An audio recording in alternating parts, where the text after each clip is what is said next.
ملونة.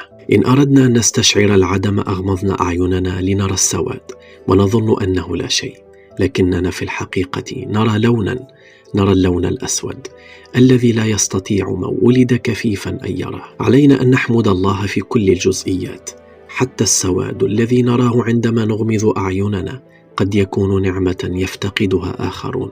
من ولد كفيفا لا يرى الأسود، لا يرى أي شيء على الإطلاق، ويبدو الأمر بالنسبة إليه طبيعي للغاية.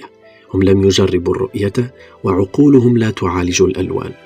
من أبصر في حياته وهو واع ولو لساعة لن يفهم فكرة أن لا ترى شيئا حتى الأسود. تقول جان سترينغ وهي مصابة بالعمى منذ الولادة أنها لا ترى شيئا ولا تفهم معنى الرؤية، لكنها تعرف أن التفاحة حمراء مثلا حسب ما يقال حولها.